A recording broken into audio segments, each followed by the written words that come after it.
would you like to be your dynamic Q Valentine and why? First up is Mystic Strike, whose Valentine would be Huni because it's impossible to tilt with his attitude. I mean, that's definitely a good Valentine to have. He's a hilarious character, always fun in-game. But I don't know about impossible to tilt when he was on Fnatic. That was maybe the one weakness. They did have some worries about him tilting when he got a little too careless in the top lane. Hasn't done it this season, though, because they haven't lost any games. Yeah, perhaps in the less pressured dynamic Q environment, his lovable attitude and personality would just basically make it impossible for you to tilt. Next up, from .ot, who says, Froggen all the way only if he plays Anivia. Only? That seems rather conditional. That's not unconditional love. Yeah. That's conditional love. That is, I don't know if you're allowed to throw those addendums on at the end there. I mean, the Froggen has no say in it, I guess. Anyway, our final tweet comes from Eric Eldred, who writes, my dynamic Q Valentine is Irene. Thank you. Just kidding. Stay solo Q, my friend. Good second half. I don't know. That's how I imagine he wrote it. In his head, he was laughing like that. My mother raised me right to bring enough for everyone. Here you go, Irene. Thank you, man. Pick a good one, because you know about half of those in there are probably gross. I'm a good boy. All right, what else we got? Anyway, now that we've let all of the lovebirds out of the coop, let's take a look at our next matchup, Immortals versus Cloud9. Yesterday, we explored the possibility of Immortals having a perfect season, but they're going up against second-place Cloud9, who are 6-1 with High at support. Yeah, last time they played each other, it was actually Bunny Fufu, and it was the first game of the split for Cloud9, so they were still going back and forth, figuring out who was going to play, who wasn't going to play. So it's High's first crack at Immortals, and like we were saying before, he's 6-1 with this roster. Yeah, I'm still surprised at how quickly High has adapted to the support role. And he's had so many role changes that it's kind of a process for him that he's already planned out. You know, he focuses very specifically on a select few champions so he can eliminate as many other possible variables, so he can concentrate on how to transition into the new role, how to play the game rather than how to play his new champions that he's having to learn. All right, so the transition's going well for him. Another talking point, though, when it comes to these two teams is the junglers. Here we have Reignover. Right, he's 9 for 9 in netting first bloods for his team this season. God. He's up against Rush, though, who was our last split's MVP. And yeah, Kobe, your Valentine. Honestly, though, this is the jungle matchup that I'm so excited to see, most excited to see, because while Rush has been playing Nunu recently, really what you want to see is these two guys go head-to-head in the jungle, look to have early skirmishes, fight over the first blood, because it used to be Rush in the North American LCS who was the first blood king and who would get it so often. So I'm just so excited to see how aggressive these two guys take this, you know, what sort of jungle bans actually come out, or, you know, do they get the pick of the litter with Elise and Nidalee and the like. Yeah, both these guys actually got to play against Dardoch, and both of them actually had really good showings. You know, we ended up seeing Rush contain Dardoch. So this is pretty much 1 and 2 in terms of who's best in the jungle right now. And Rush wants to prove himself, so he needs to get a good matchup over Reignover and contain him today. And of course, yesterday, we talked about finding weaknesses in Immortals' strategy after that 9-0 start. And, you know, the question is, will Cloud9 have found any of them, and will they employ them? Things that you could consider looking at is the potential to ban out Reignover, put him on something that's uncomfortable. Yeah, just because if you look at all the other members on Immortals, it's almost impossible to ban out the solo laners, that's for sure. Who's shown up with all these different counter picks, Bulbasaur plays everything. Maybe they can focus on Adrian. People have been suggesting, oh, the Soraka Jenna are such a big problem. But Adrian is also a versatile player. People forget about his time on Impulse, where he was just playing engaged champions, and he was Leona and Alistar all the time. I feel like he's also a very diverse support, and maybe the way that you try and attack this team is to start with Reignover, because he's been such a big carry and enabling all of the lanes for the team.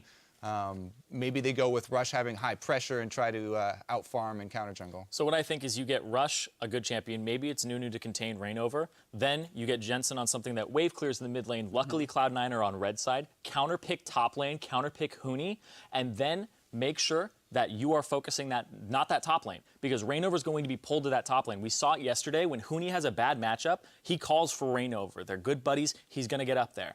Make it a bad matchup for him. Focus a different part of the map. focus your bottom lane, try to open that up, maybe ban the Soraka out so it's easier to actually kill the people in the bot lane, but make sure that's what I think is the way to beat Immortals and get that early game advantage. I think that kind of, that essentially covers point number 2, which is to understand how Immortals likes to play in an ideal environment and craft something to specifically counter that. Yeah, and I think your most important point there was the counter pick on Huni. And you're going to have to use a flex pick to try and confuse Immortals or something to try and get that, because he's been so diverse with what the options that he's got. Yeah. And of course, option number three. Option number 3. Number 3 would be what Doublelift said. We'd like to see Sneaky play Jhin. Yes. Who knows? Maybe that's exactly the kind of thing that they need to pull out in order to surprise Immortals more than anything. Also, just because, how hilarious would it be that first Immortals loss is to Jhin.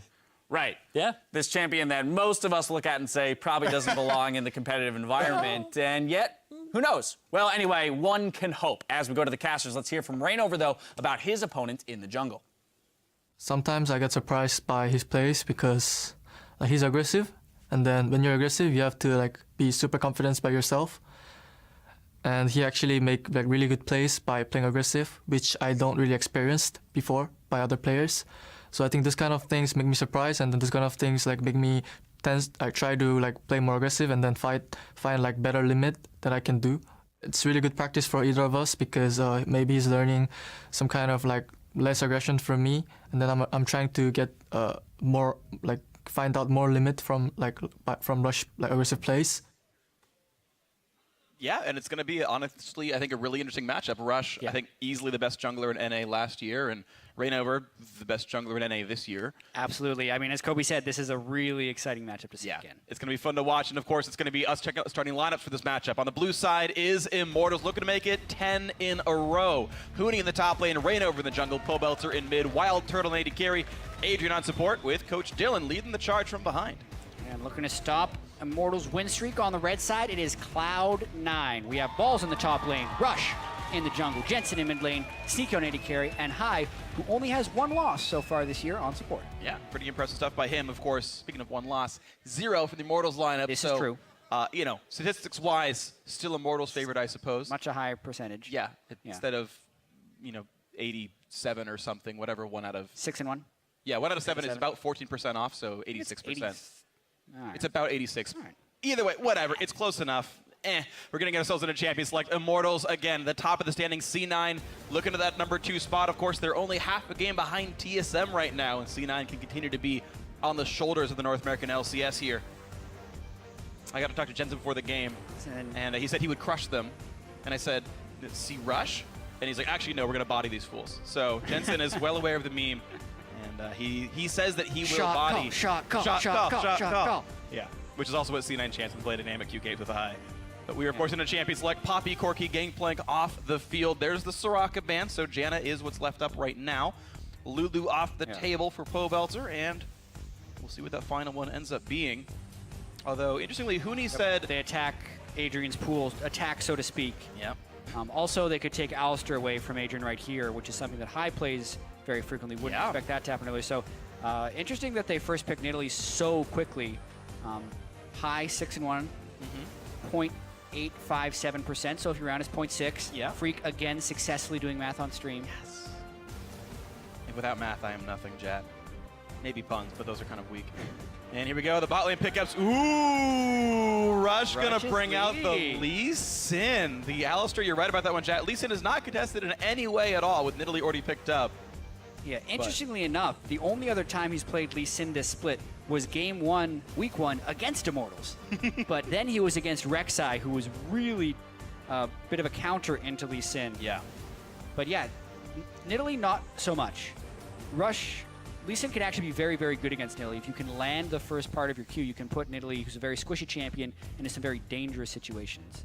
You can see both these teams a bit loath to show their solo lanes and whatnot. Lee Sin, again, uncontested at this point with Nidalee on the field, but he picks it up anyway. That leaves the Kalista up for Immortals, which makes me think about Jhin. And yes! Sneaky is the first, I believe, professionally played Jhin in League of Legends. Yes. I assume I'm right here, alongside this Victor from Jensen, leaving counterpick for Balls in the top lane. Yes. Yes, indeed. We said it jokingly, but we were half serious, and it's happening.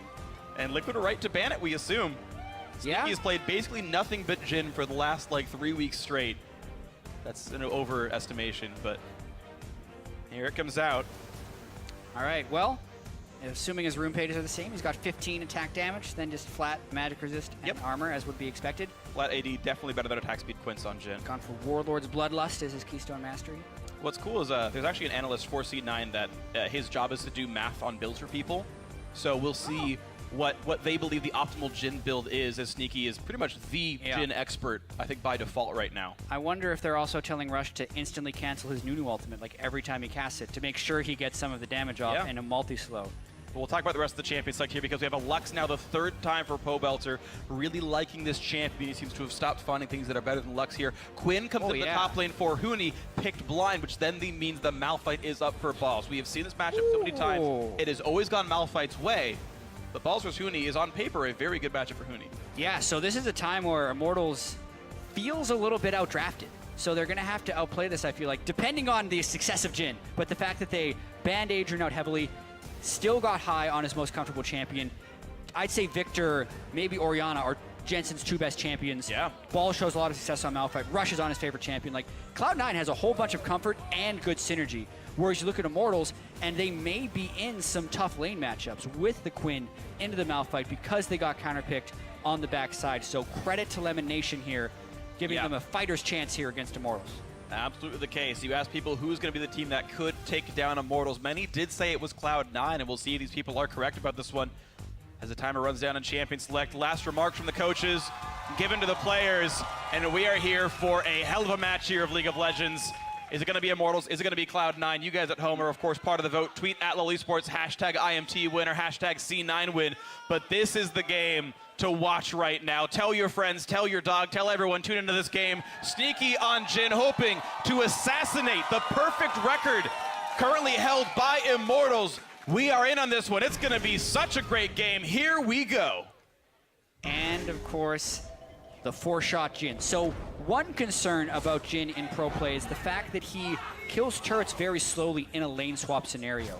And Immortals has a lot of ranged champions which can also kill turrets very quickly. So if we get into any type of accelerated turret trading game, that's actually something that would be very comfortable for Immortals to do early on in the game. So their wards and Cloud9's wards should be set to try and make that happen, or if you're Cloud9, to stop that from happening, because Jhin would actually want a laning phase 2v2 right here. And we'll see if they're going to find that one. Wild Turtle and Sneaky. Auto into Q. Auto number 3. Crit move speed. And Rend is roughly equal to auto attacks. Yeah, so they were both at about 230 health after that trade. A preview of things to come. Wild Turtle plays very aggressively. Adrian finds High. 10 gold for the auto attack. High gets it back. There we go. So it is Warlord's Bloodlust, the keystone of choice for Sneaky. His crits will heal him for roughly 30% lifesteal, 15%, I forget the number. Oh, it scales on game time, so it's 10 to 25. And 30% attack speed, which is, I don't know the conversion rate, but is essentially more attack damage for Jhin. Yes. Which is awkward because he's reloading a lot of the time when that happens and can't use the attack damage. That's unfortunate. You could use a spell. Yeah, you can press Q and W, which do a lot of damage. I also learned... They're looking to stop the Krugs, but Adrian and Turtle are waiting. Stun only hits one. Exhaust on a Sneaky. They're going to flash in. Sneaky's going to get stunned. This is going to be bad. He gets hit up. Rend would kill him in a second. One more hit will do it. There's first blood. And Wild Turtle at 158 gets the first kill of the game. Now on to High. One more Rend will chunk him to 1/3. And what a start by Immortals. I mean, what a call from Adrian and Wild Turtle to expect the aggression from High and Sneaky into their jungle. So they just straight up wait, knowing that Jhin will not have the mobility options to outpace a Braum and Kalista. They get the first mark on him. They fly after him to get the stun. And also just looking at the summoner spells, they know there's no exhaust to slow them down. Right. So it is such a smart call to wait in that brush. And we've heard some players criticize High for his newness to the support role. And there, he hit Pulverize on only the Braum. He did not save it for when Wild Turtle started pushing forward. So he was never there to stop the Kalista damage. And maybe it would have been different if he had saved the cooldown. Yeah, if there was a time in which Sneaky could have escaped, he would have had to have high pulverize 2 people, and then potentially flash and heal away. Then he could have closed the distance, but this also just opens up the aggression window for Rainover to go in. Look at that, yeah, pushing Rush actually right out of the jungle. Maybe naming him Hush. He's got to be quiet and go back to base right now. Rainover learning to be really aggressive. I don't know. I said something wrong and then I went with it. Just keep going. Yeah, I was right all along. Yeah, this is actually how the early laning phase is supposed to go for the Quinn versus Malphite. Malphite doesn't do much early, so Huni can have a ton of early pressure, especially when Rush is spotted down on the bottom side. So Huni knows his matchups, is very confident in his Quinn. That's why they're willing to pick it with Malphite still up. It's just later in the game the Malphite can substantially outscale. And we'll see when that comes through for the first couple of buys. Balls has already used up his entire corrupting potion, so he is now out of sustain. Huni's used his 1 potion, but at least has lifesteal in his items.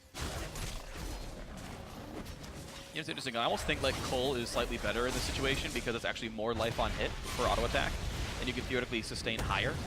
For the Quinn? Yeah, for Quinn specifically. If you think you actually really need to sustain, Cole is actually better in that specific regard. Yeah. Of course, flat health is very useful when you're dealing with later game team fights, so I can't exactly argue it. Or even just when you're dealing with ganks. Assuming you're not getting harassed down heavily, having that extra health is super valuable. Totally. But it is that choice between the Cull and the Dorns, or even sometimes when we're talking about Dark Seal. Dark Seal makes your potions better. Yeah. But at the same time, you will take more damage. Sneaky, though, trying to pull some lane aggression on Jin. And right now, Jin is ahead in minions. Of course, Wild Turtle, I believe, hard pushed the wave and then recalled, so they kind of got back to lane at the same time. Adrian getting hit quite a little bit. Sneaky lands the W, lands the crit on a Wild Turtle, and once again has to walk backwards during the reload, I should say. I almost said recall. Reloads goes once again in for Adrian. He's got to be careful. Exhaust gets burned, and the shield blocks the crit. And here comes Rainover. They get the kill. High picks up 1, but now where is he going to go? His health bar doing the opposite of his name, getting lower and lower. Flashes the corner, beautifully played, and he will get out, burning his flash. Yeah, so I mean, you could tell Sneaky and High had a lot of laning pressure, and Sneaky was definitely punishing using some of the burst damage from Jin's kit. And it's ultimately why they were able to pick up 1 kill, but the kill distribution is still heavily favorable towards Immortals. Wild Turtle was the one to pick up a 2nd kill. High got the kill on the side of Cloud9, so the gold difference between Kalista and Jin is now at 650. That's pretty insane. Balls, though, getting some damage on a Huni, who is inside of a minion wave, though, which makes it scary. Balls flash Q. If it's max Q, he kills him. He's got him. He's down. Balls solo kills Huni. Great job by Balls to punish Huni's aggression. There was no jungler near, and Huni did not respect the trading damage of the Malphite. He got some point-blank ease off. He was maxing that seismic shard, so it was 170 damage follow-up when he flash Q'd. And wow, that is not something people expected to see coming into this one, is Balls with a solo kill on a Huni. Well, the term I have for that is hubris, because Huni forced Balls to recall. He TP'd back into the lane, got some items, refilled the potion, and Huni stayed without anything but a Doran's Blade, got whittled down. But now Rainover pushing in on the Jensen, has some damage to deal. Jensen is out of mana, but meanwhile, bot lane is still fighting. Look at the headbutt. Adrian dangerously low. Sneaky gets the crit, gets the chase down. Flash forced by Adrian, while Turtle on 1v2 has to run away. 2 deaths or not, Sneaky is winning this laning phase. So aggressive by those two. They're really trying to use their experience with Jin to their advantage. Oh, speaking of experience, having experience with Quinn, it might rhyme. And Rainover and Huni pushing around Rush inside his own jungle. Yeah, Rainover now level 6. He seems to be able to get that faster than the enemy jungler in almost every game. This was prepped a long time ago, actually. Pobelter had ulted the minion wave just to clear it, and it's all about wave pressure right here, so they can make the invades and back people up. Nearly getting the kill onto Rush, and Rainover's going to continue this pressure, because look at all the wards. Deep ward. Oh, he's gone! Ward hop not in time. Nice assassination. Rainover gets it, but now he's on the wrong side of the map. Jin W misses, but it's an easy pulverize for Jensen to deal some damage. Rainover does not have flash. He gets stunned, and it's going to go to Jensen all said and done, but at least the assist comes through to the AD carry. Balls again doing battle, but he's going to get stunned up for this one. Nice dodge on the Q. One more auto attack will stun. No, he gets the knockup. He wants in. Huni is dangerously low. A zap comes in and gets the root in for Adrian. Jensen super low on mana right now, so he could not follow up that Malphite ultimate, but still, These guys swinging some pretty heavy punches, and it was actually the opposite of what you would have expected to see normally. As the Luxalt comes out to interrupt a recall of all things, buying time for the bottom lane turret to push. Sure. So cross map plays like crazy, but it's Rainover who does the super aggressive invade, gets a kill, but then is collapsed on instead of the other way around where Rush is getting collapsed on. And these teams have traded close to equal. 2-minute first blood is good for Immortals, but the overall game is 3-3 right now in kills. Gold still a little bit in Immortals' favor. They're winning Yeah, the farm no in a lot of these flash. spots. Nice ward hop and a kickback on Huni. He takes a turret shot as well. He lands the point blank Q, does not guess the vault correctly, and a solo kill for Rush. But meanwhile, Rainover says hello, picks him off again, and these guys are trading kills back and forth.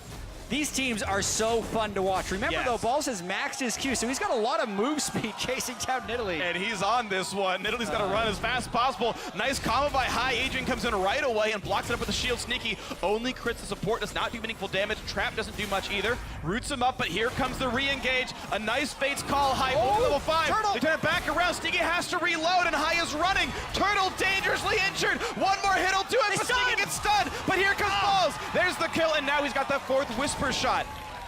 Pobots are coming around though. Balls has to turn it back around. Another 1-for-1. We just keep trading kills, Jat. Yeah, this game is everything we wanted more, and it's not over yet. Huni in bird form, going for Jensen. And they're gonna zap him. They're gonna do so much damage right over in the wings. That's the assassination. The javelin to secure it all. 6-5 Immortals. No matter how fast the game becomes, it always feels like Immortals is willing to play faster. The action is non-stop, but in all of this chaos, they are up now 2,000 gold, even though being up just 1 kill. Impressive stuff here for sure. What a great game to watch. More kills than minutes in the game. Very bloodthirsty teams, and that is fun. Wild Turtle and Rainover, the key beneficiaries, 3 kills on each of them here. Yeah, and a lot of the aggression is actually being started by Sneaky and High in the bottom lane. They're consistently engaging on Wild Turtle and Adrian. Despite, like we said, there being a 600 gold difference earlier on in the lane, it's actually stretched to 800 now because Wild Turtle was able to pick up another kill for that kill trade. Yeah. But when we watch this, I mean, High's actually going in despite Turtle having 6. So they're going to have to deal with the Fates call and have no ultimates of their own. Yes, Adrian's level 4, but this is dangerous. Sneaky has to reload.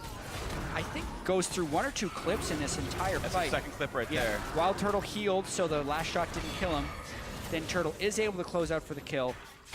Sneaky, because of the stun, ends up having to burn Flash, so Turtle was going to be dead either way. It's just a matter of if Sneaky gets Flash. And the teleport comes in on the backside, is also unable to secure a kill. So not a very effective teleport from Balls.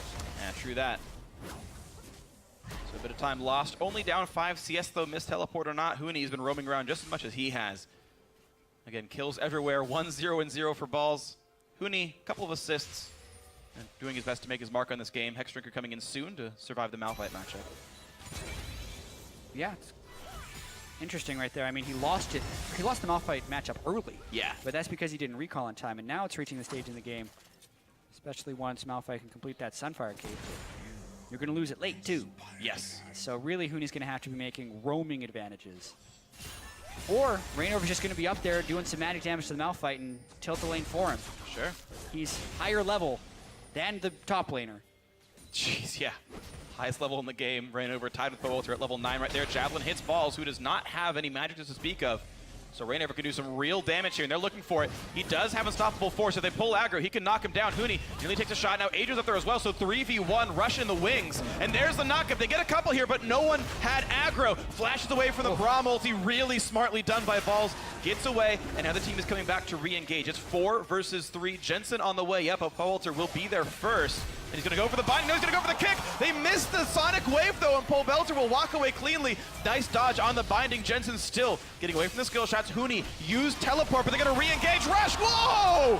Nearly takes him out. One more hit will do. A ward hop, the auto attack, the red buff slow. It's going to be 2 for nothing. Well done, Cloud9. Now Rainover back into this one. Gets the assassination, and now on the Balls they go. 2 versus 2, but look at the damage these guys can deal. Headbutts Wild Turtle out of the fight, and then the re-engage back on a High, whose ulti is still ticking down. The Ren stacks are still building up, but they will not stay. Wild Turtle's on the wrong side of the map. He's cut off. They're stuck in here. Getting chunked. He'll die to the Ren. Went in too early. Gave a kill over to Immortals. Rainover is still here with red buff, and Sneaky has run all the way from the bottom of the map up to the top. He doesn't kill the turret down there. And I really am impressed by your breathing skills, Freak, because that was about a 1.5-minute long fight that you didn't miss a beat on, but holy crap, that was action-packed. Immortals comes out of this now just taking stock. 4 kills on Reignover, 4 kills on Wild Turtle. Good kill distribution aside from having the 0-3 Quinn. And Jensen also had some pretty critical kills in here since the team is so squishy. Rare mistake there by Rush, not queuing in the direction of his kick. That would have made this kill a lot cleaner. But at the same time, Huni wouldn't have gone in with so much confidence had that kick landed. So the burst comes out from Jensen. Huni really has been disrespectful this whole game. I think he missed it, though. Yeah, he did miss it. He tried to get the W back in. And I like what Rush did here as he immediately turns to Pobelter because Jensen can secure the kill on the Huni. And he actually holds off on a second auto attack because he's very selflessly giving the kill to Jensen. But in doing so, it gives a little bit of time for Reignover to come in on the backside and pick up 1 kill, whereas Jensen is out of mana at the end of that fight. And now it's time for Immortals to keep the pressure on.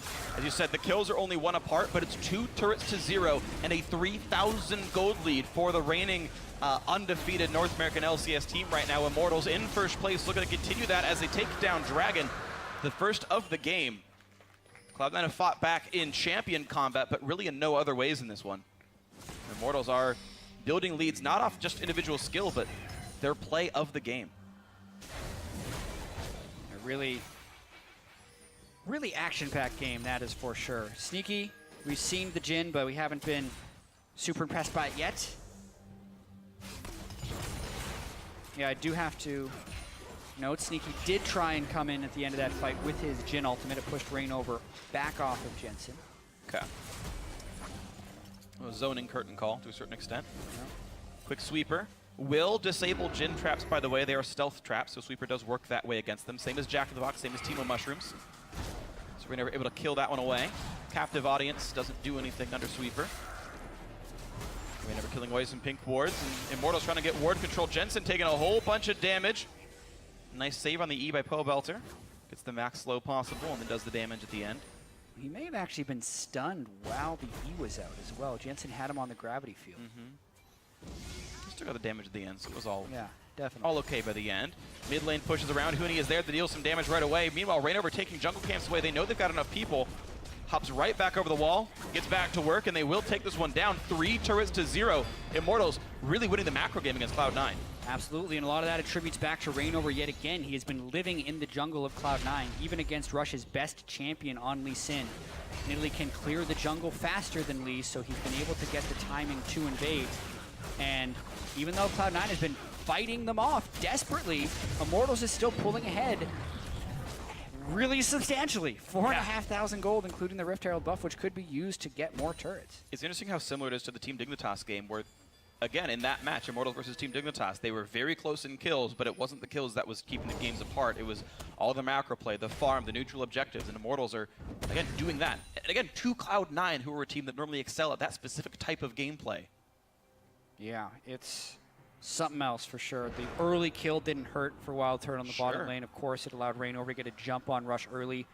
But then Balls also solo killed Huni, so we're all talking like, where is the weakness for Immortals right here? Huni oftentimes carries, but he is the one to die. But if they can overcome him getting solo kill the lane and just not even have it phase them, you know, what will actually phase the team? They get double banned on the support position, still pick up first blood. Yeah. Very hard team. Very, very hard team to beat. Definitely is, and looked like it's going to be a tough task. Head of C9 wants to be one of those teams to do it. Bot lane getting pushed around. His turret is very low. Sneaky reloads and continues to throw bullets into that structure. Sadly, his passive will not crit turret, so you don't get that bonus out of that 4th one. But look at that. For bottom outer turret, Immortals got top lane tier 2. Again, Immortals is doing more with the same sort of calls. Yeah, and they also get deep vision inside the jungle of Cloud9 here, whereas when Cloud9 pushed bottom, they didn't have time to get deep vision of Immortals jungle. So, advantage Immortals. Yep, 5,000 gold is the lead. Reignover is inside Rush's jungle again, taking down the Wolves, looking high in the face and saying, yeah, I dare you. High flash into the headbutt, into the damage. The stuns come through, and whoa, Reignover can't quite die, but the re-engage sure comes through. Rush is low, so is High. A re-engage by Balls. Adrian taking plenty of damage. The push comes through for Sneaky. Here comes the curtain call. 1 onto Wild Turtle, 2 on towards him. Now towards Reignover, and he gets him from downtown. Adrian goes down. That is the first kill of that fight. There's the javelin. There's the re-engage. C9 starting to win it though. Pobelter and Huni both very low. Lands the Q. Will he go? Yes, he will. One more hit will do it. Rush gets the kill. Flashes out. And look at that. It's 3 kills to 2 in favor of Cloud9. Even with the goal disadvantage, Cloud9 is willing to make a decisive call and go for it. It's always been what High has been willing to do as a shot caller, is try and take the game back. Do not let the other team give it to you, because they know Immortals will not do that. And oh my, the start on Reignover, you thought it was going to turn terrible when they didn't finish off Reignover, but they persisted on that fight and continued to follow through. Watching this right here, Malphite is too far away to necessarily follow this up, and they actually get the chain stun from the W on Sneaky. Yeah, the gravity they don't get the stun. They maybe get the stun from the gravity field, but he backs away early. Jensen then holds his ultimate a little bit, which is good, because he waits until he can get it on the biggest group possible and waits for the Malphite ult to do so. Very good coordination there. And then the Jin ultimate pushes Turtle back, and then he's trying to kill Reignover with it, but Braum actually, does he get Fates thrown? calls out. Fates call out into the ult. Oh my God. I will protect you. It wasn't going for me. Yeah, oh no. Uh-oh. Not a good spot for Balls to be in. A 1v2 against the Korean duo, Huni and Reignover. Easy chase down. He can't get away from this one. Puts in attack speed slow. There's the kill. There's a picker for Huni. 1 finally on the field for him. 11-10 overall kill score for Immortals. But the gold lead actually shrunk down a little bit, down to 4,000 here, as Cloud9 have picked up a little bit of farm around the map. Yeah. And even though there is that 4,000 gold lead, the Quinn, especially in team fighting, which is what Immortals seems to be very set on doing, isn't the same as a Malphite. So if Immortals is continuing to 5v5 team fight, they don't actually have a huge edge. Both Nidalee and Quinn are poor in those things when compared to Lee Sin and Malphite. Yep. So they really need to get the side waves going and create numbers advantages in these fights. Since as we saw in that last one, even when the initiation isn't perfect, Cloud9 can still do very well. And the gold that Jensen has is incredibly dangerous for the combos. Here is Balls with the base teleport coming in hot. Rush stunned up, getting comboed out. A lot of damage dealt to him, but they get Reignover first, and Reignover is the gold leader as far as advantages are concerned. So 1 for 0, and Rush got out as well. He kicked one, then Ward hopped away. Cloud9 in control of the mid lane now, pushing this one down. Dragon is up as well. C9 having most of their ultis available. What kill can they find here? High taking a lot of damage, pops it. Adrian gets the knock up as well, but still, this Alistar is tanky. Fate's call keeps Adrian safe. The re-engage towards Jensen. They chain the CC. They take him down. They're gonna get him back though. And the Lotus Explosion doing a bit of damage, but Wild Turtle is still unkilled. Sneaky running away, but vaulted on. But Rush is back. Can't find the Q, but here comes Curtain Call. Pobelter has to block this. He's gonna get slowed. He finds Huni, and he gets the crit. Pobelter stopped blocking it, and he goes back in for Sneaky. But Rush and Balls, unstoppable. Maybe even literally. As he keeps going in, Turtle, 1 versus 3. And he takes 3 of them down. This game is delivering in every conceivable way, Freak. We're seeing Jin's ultimate having a large impact, hitting kills with the last tick, and then Turtle sticking around until the very end of the team fight and never backing down. Knowing he had the Hurricane, getting the double kill Ren, and then Sneaky was on his 4th shot when Wild Turtle hit him for the kill. It was a quarter second away from being the other way in an ace for Cloud9, but Immortals comes out barely on top. And you know what? We're going to see those fights again. We are going to see more of those. This is going to be so much fun. I am glad this is my 3rd and final game of the day, because I probably couldn't cast one after this one. The weekend's approaching, but this could be, we'll replay the fight. Yeah, so this is after Reignover had already been killed and Rush had gone back to base because he narrowly escaped. High gets locked down pretty heavily, but specifically being able to get all the hits to stun Jensen right there before he could retaliate was huge, because that's a Victor ultimate unused in what was a very close fight. When you consider following this one through, Pobelter, he could have actually just blocked all 4 shots, but I think he blocks right. He was worried. Pobelter, I think, should have also been worried about dying to Rush, but either way, just let him stand in the line. He trusted his ability to dodge, should not have trusted his ability to dodge. Pobelter doesn't get the kill with the ultimate, and then double bind he did get the double bind, which sets up Turtle for this, and then Sneaky, 1 more hit. The 4th might have gotten him, but it would have been real close. Yeah. And Turtle just strikes him a little bit sooner. So Sneaky is going rapid fire cannon second. Jat, your League of Learning so far, very accurate. Essence Reaver will probably be the next item. We'll see, though, with all the CC flying around in this one. Turtle, 5,000 damage. Sneaky, 4,000 damage in that fight. Yeah. And as we saw, that was a fight pretty much without Jensen. Yeah, because the Braum stun got him really early on. That's not going to happen again. Jensen has been a huge contributor in every fight but that one. Nice root onto Huni. They follow in right away, but Sneaky's got to be careful. Down to half HP. Bind on Jensen. This is scary. 1,000 health left. Javelin hits Rush. Rainover putting out so much damage this game. And you're seeing Wild Turtle rushing for a Maw of Immortals. He knows the magic damage threat of Victor and Malphite is real. Yeah, Turtle very fed this game. And he's going to have to carry pretty hard, I think. Just Rainover and Huni do have some gold. I mean, specifically Rainover has gold. Huni doesn't have much, but their team fighting isn't that strong compositionally, yet this fight is still all about team fights. This game is all about team fights. Because there's no split push to be had. Huni can't split against balls successfully, so it has to come down to the 5-on-5s, the roams, the attempts. Rush. Oh, the wait. They do not have vision. There's a blue trinket up for Sneaky. There's the usage. And they spot it. Mid lane gonna get cleared away by Huni and Pobelter, and C9 can't quite get in. Even though Immortals are split, there's no call to go. There's no dive. Maybe another attempt. Adrian right in the front line. High gets rooted up. He's going to have to ult at some point. Roots come in, but of course you can just Fate's Call Braum right out. Jensen flashing away. That means Adrian is now overextended and exposed, and he gets chunked out. There's one kill, but Huni on the side finds Jensen. Sneaky can't chase him down all the way. Ball's ulted, but no one was going to deal the damage. Wild Turtle going in, gets crit down pretty low. Sneaky's got to be careful. One more hit into it, and the re-engage by High to buy some time. And now the curtain call. Rainover getting a jump down. Rush saving the day, but can't get the kill. Wild Turtle gets in, and he gets it again. Going forward, he's gonna find some more kills. A double for Pobelter, and that is the ace for Immortals. Wow, that could be the fight that ends it for Immortals as far as the next time the Cloud9 has a chance to win one. Wild Turtle with such fast chase on the backside of that fight. Sneaky was trying to channel his ultimate for another cleanup attempt, but he was zoned out of it that time. Instead of Immortals running away and letting him take 4 shots, they ran towards and stopped him from being able to take it.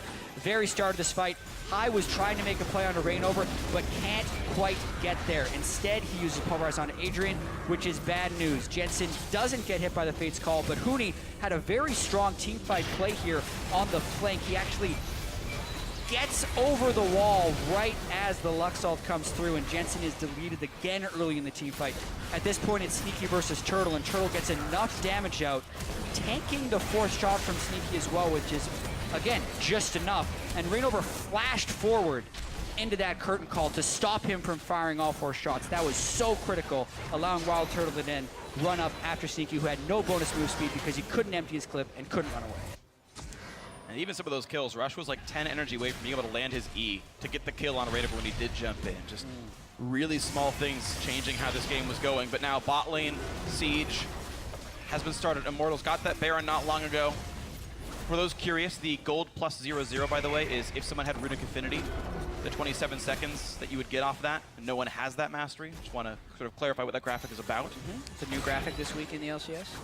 Now a 10,000 gold lead, and look at that Lux Poke plus Baron minions. And he's still threatening on the backside, and yes, Cloud9 does have to run away from this one. Nice root, good damage, but the threat of the counter gauge is too high. That's normally the hit that picks are made of, but... Yeah, I mean, the turret's just falling so quickly, unless Cloud9 is willing to make a full engage, which they can't because Sneaky got poked too low, so this is probably the inhibitor going down. Inhibitor going down, well done to Immortals, and look at that, ballooning the gold lead, 4,800 gold up. Some of that is minions that Cloud9 can still pick up for themselves, of course, with the state of the map. But Dragon number 2 on the field for Immortals. They haven't tried to get it too often, but it's there if they want it. I just want to point out this is a 36-kill game in 2016. Yeah. And these are also 2 of the best teams in the LCS. Absolutely. So we can expect Immortals to continue to play. Whoa, Huni, he's jumping into a lot of people, gets kicked right in. The root's gonna land even despite the flash. Heavy over-aggression, an easy pick for C9. Yeah, there's a reason Huni is the largest death Wild percentage. Turtle, Wild Turtle, that's pretty scary. Headbutts one out, but High's gonna run out of the ulti. He gets picked up, there's the knock-in from Balls. Can he do enough damage though? Sneaky getting pushed around, Rainover takes him out, and yes, Wild Turtle is still alive. It was all part of the plan. Immortals 3-1 in this one. Jensen forced to run, the flash to W in for Adrian, but can't land the Q. That one's gonna land though. Rainover getting some damage, exhaust cleansed away, but there's the pick off Rainover. 7, 3, and 8. Wild Turtle is actually insane, but it continues to work right there. 11 kills. He gets the Maw proc when he's very low on health, and then is able to sustain through the fight with the help of Nidalee as well. Yeah, and Hysterix was finished as well. I thought it was just the Jarom's fist, but he'd finished both of them. That's full bait, Wild Turtle right there. That's why you build on Jungle Graves, because people try and burst you. He builds it on Callista and wrecks people. 16,000 gold now, 3 inhibitors cycled. Oof, beautiful stuff by Immortals. The kills are close because the team fights are close, but Immortals have retained control of this game. With 16 kills, Cloud9 have gotten 1 turret, 0 dragons, and 0 Rift Heralds. Yeah, Immortals is taking some fire as they relentlessly push their front line forward, but they are taking objectives over and over again, even if Huni is consistently dying early on in fights. I can't credit Huni for that last one. That was all Wild Turtle and the rest of the team flying in with the support, because Huni gets super aggressive. I mean, Braum is in base when he's trying to make this play into Rush. So Rush, like a smart person, kicks him backwards. They get the chain stun from the Jhin. High combos him down, but now the CC is actually mostly out. So Turtle goes in 1v4. Hysterix procs. Maw actually doesn't proc right away. Then it would proc when he gets Malphite ultimated. And Jensen can't perfectly follow. He goes down to 80 health at the lowest. Yeah, he got healed by Nidalee or Summoner Heal at the end, but he got chunked to 80 with then shields on him from everyone else. No, he got Summoner Heal, just Nidalee. And now they go.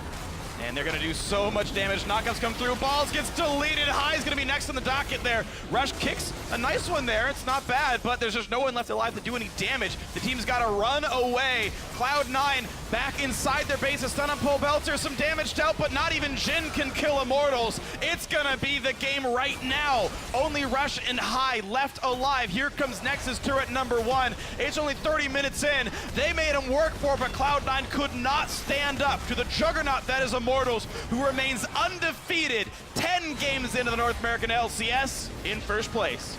And what a game it was. Immortals nearly pacing a kill per minute.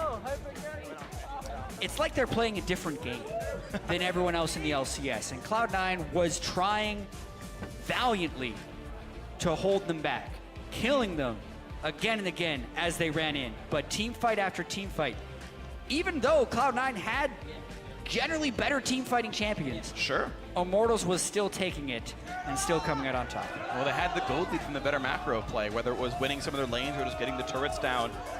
Immortals, just with their relentless aggression and constantly very smart rotations, were able to knock these turrets down despite close team fights and get farther and farther and farther ahead. Talk about the Jhin a little bit. Sneaky did as much damage as Pobelter or Huni. They're all within 100 of each other, so the Jhin was effective despite getting killed before 2 minutes in. Yeah, really curious to see more Jhin in the future, especially if he ends up getting some buffs for the next patch, because Sneaky's the only one to be playing him on this current patch.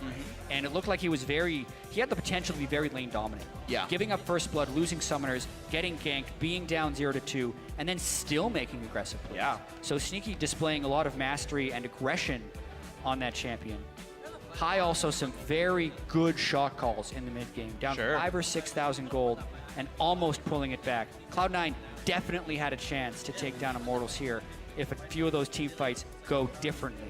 Absolutely true, but even a pretty tightly played game by C9 was not enough to stand up to Immortals, who still won in under 30 minutes. Again, their 10th win in a row. I mean, these guys...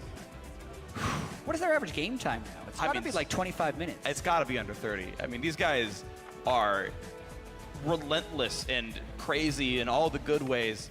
Wild Turtle 13-1-8. He got first blood early on, that helps of course, but just constantly into the battles. Alistair pulverizes down. I'll hop into 3 of you. No one can touch me. It's fine. No big deal. I'll bait with the shields. Hysterix, Gage, Mama Mortius, a Nidalee in the backside that's always willing to heal him up. Engaged a 4v5 as Callista. Not with the ulti. With himself as Callista. 10,000 gold lead. You know, those are the plays that other teams are just like, you know what, let's pull back. We had a loss. Yeah. They just keep going. And Immortals think they knew what was going to be the right call, and it ended up working for them. So props to Immortals. And now for some additional analysis on that game, let's set it down to Zyrina, the Telestrator, to break down one of those team fights. Thank you, Freak. I'm forever alone here at the Telestrator. I gave the Lover Boys some time. They'll have a room later on. But I want to bring up a replay here.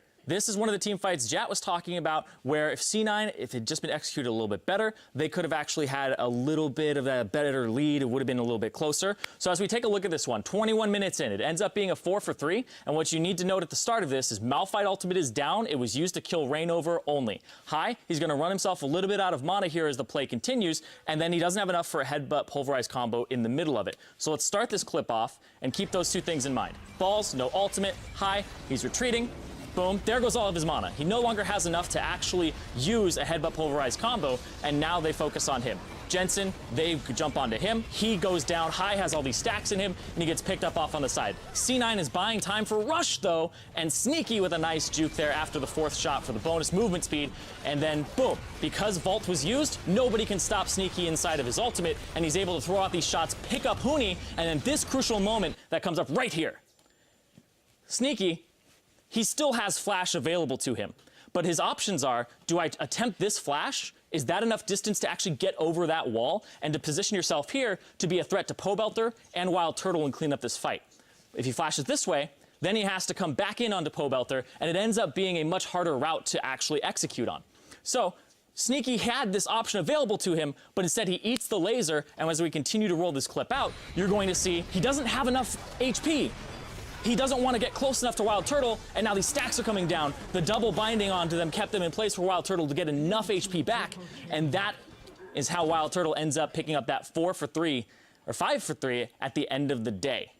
So that's one of those fights where there could have been another kill picked up there, and that could have been Sneaky pushing up a little further. That could have been Sneaky retreating from Reignover afterwards.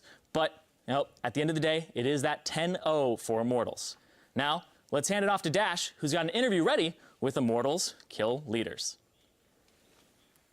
Thank you very much, Zyrene. That's right, I'm here with Reignover and Wild Turtle of the victorious Immortals, and I don't know if you guys had the opportunity to see that clip as you were getting mic'd up there, but I think that fight was a pretty perfect illustration of how, one, how bloody the game was, and two, how close it felt the entire time, even though I'm sure when you guys go back and watch it, you'll actually take note of the gold lead that you guys were able to secure yourself even through all these kill trades.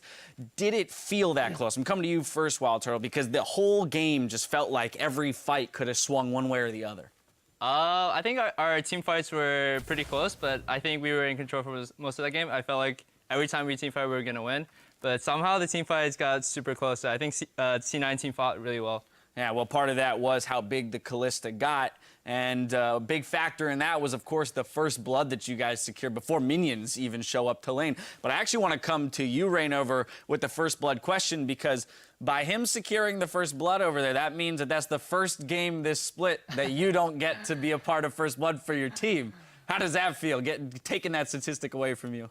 Well, like I'm not really playing like the game for first play, you know. Like if I just have a like opportunity, then I just go for it, and then like usually it ends up getting first blood. But like everyone was laughing and everyone was like super happy about like Turtle getting first blood because it's like really good start, you know. So like I didn't feel any bad. I just feel super happy. Absolutely. That didn't hinder your ability to have a good start either. I think very early on in the game we saw 4 kills on both of you, so a lot of gold coming into your pockets. As this game developed, though, fight after fight after fight, we saw 10 kills at 9 minutes, 15 kills at 12 minutes, 36 kills at 20 minutes. You know, it was just, how do you as a team approach a game like that that seems to be operating at such a high speed that you almost can't think that quickly? How do you guys as a team figure out what your priorities are going to be when it just seems that every other second there's a fight starting? I think like if you see their picks and our picks, like we really want to siege and to push out turrets when you have advantage, and then C9 is really good at engaging fights. So basically we had some advantage on early game, and then we wanted to push towers, but I think me and Huni were like bit positioning too aggressive because it's not like we disrespect, but we just feel like if you play aggressive, then they have to like stay back, but they actually didn't stay back and then try to punish us, and then that ends up like we like having some kind of bad team fight because we usually have to peel back as much as we can. But I think it's just because we wanted to siege and then they wanted to engage, and then it's actually when you have like siege comp against engage comp, like engage comp should win team fight if siege comp doesn't really play well. But I think like early game we didn't play really well on the team fight. But mid game, we had Fed Kalistar, so we kind of was focused on peeling. It was kind of the clash of the two styles, right? And so that's kind of how they met head to head. Speaking of the Callista, who ended up with like 13 kills in that game, you had the Maw, the Sterix. I mean, it just built into such a tanky ADC frontliner, basically, for the team. I actually want to get your opinion, though, on Jhin, because we got to see it come out this game. I know Sneaky's a big fan of it. It did, to some degree, impress with what it did. Of course, you guys got the first blood and a couple early kills, but what is your opinion of Jhin as an ADC and where he kind of falls into the tier? I think Jhin is pretty strong in terms of like poking and like cleaning up fights, but I think like his laning is very weak because he's always prone to getting all in. And if you get all in as a Jhin, he can't really fight that well because his attack speed is like really low. Exactly. His mobility is essentially running out of ammo. He's like, now I can move. So it's a little give and take there. Well, who knows? Maybe we'll get to see that opportunity again. That being said, you guys did leave it up. And so I want to return now to picks and bans because we finally saw a team target Adrian, take out that Soraka Janna that he had played for the entirety of this split. So again, back to you in the bot lane. Did it I kind of just want to get the team's opinion of the way that Cloud9 approached playing you, because it was different from what any other team has tried against Immortals yet so far, strategy-wise. I think banning out Adrian is cool, I guess, but like you can't really do anything even if you ban out Adrian, because Adrian has a pretty big champion pool.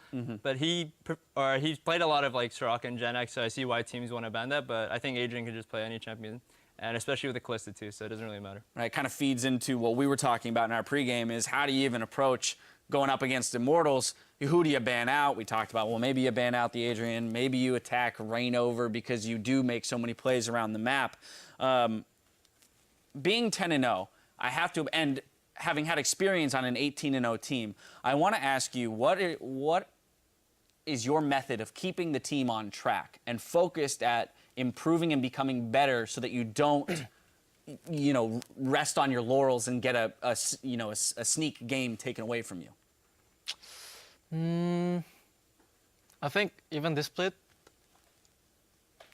like there was a lot of games that we were behind early game. Like even there was like 6K, I think 5K gold lead that enemy had. But I think we just have like the mindset, me and Huni especially had like mindset that like even though the game is behind, we just assume that they're gonna make mistake, and then we just wait until they make mistake, And then when we're ahead, like we just try to just ensure that we're winning, and then just try to not make mistakes. So I think if you just focus on like being positive around the game, then I think it's like pretty. You can like make less mistake, I guess. Yeah. Well, it hasn't shown. There's been no moments of hesitation when you guys are behind. I think Freak and Jat mentioned in the cast that you guys looked very aggressive even on the losing end of some of these fights, and that's where those gold leads were coming out of this game, is the constant pressure and map movements that you guys have. Finally, Turtle, I want to come back to you. Close us out here with, a lot of people are looking at Cloud9 as the team that could beat you today with High back in the lineup. You squashed that notion. If there was anybody left, on the docket to do it, I think most people would point towards TSM and CLG. Your opinion after TSM's performance today against CLG, if they are able to reach kind of their full potential, do you think they can give you a run for their money? Yeah, I guess TSM... It's okay to say no. It's okay to say, we're going to squash them. I guess TSM can potentially take a game off us. It would just be a game I'm looking forward to, I guess. All right. Good. Nice political answer, Wild Turtle. I was looking for you to be like, absolutely not. We will crush them. Exactly. See, that's the face I want to see. Anyway, we're spreading the love. Oh, congratulations on the victory, the 10-0, and thank you for the interview. I'm being rude on Valentine's Day of all days. We're spreading the love here around the LCS studio with more tweets for your pro Valentines. This one comes from Spyron, maybe, who's chosen High, because I want to understand the magic. I think that we all do. I mean, do you guys have any idea as to what it is that makes High such an effective shot caller? I don't know. He just he talks a lot, I guess. He's an outgoing person. I actually want to play a game with High, You want to play with him? Yeah. You've never I even... I want to see what he's doing, because like if there's like voice check, is it a voice check? I actually played with High before. He actually does talk a lot. Yeah, like High's... like my check at the end of the game? Yeah. When I saw it, like High always like have a good shot call, or like good... Like if he actually ensured like opportunities, even this game, like he just, like if you have to go, he doesn't hesitate, I think like players being like aggressive and then not being hesitant is actually a really good point, you know. So Yeah, I think it would be a real maybe treat. this kind of thing, like engage when no one can engage, this kind of thing, I think maybe it's making him like important player. Absolutely. I think everybody would appreciate being able to play a game with Hai, at least for a moment, see what it is like to be led by him. Anyway, that's going to do it for us on this game. We've got Liquid versus Renegades right after the break, so stay with us.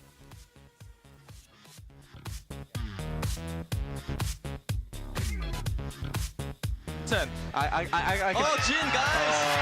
Oh, shit, dude. I'm a fucking Jin main. Yeah, fucking Jin, man. Yeah, actually, Donzo. Balls flash Might Q. flash Q. If it's Max Q, he kills him. He's got him. He's down. Balls solo kills Hootie. The push comes through for Sneaky. Here comes the curtain call. 1 onto Wild Turtle. 2 on towards him. Now towards Rainover. And he gets him from downtown. Honey. Lock the buggy. Locks. Oh, shit. Can you get locks? Flash. Nice. Go. Pull out there. No flash. Careful. Kite back. Nice.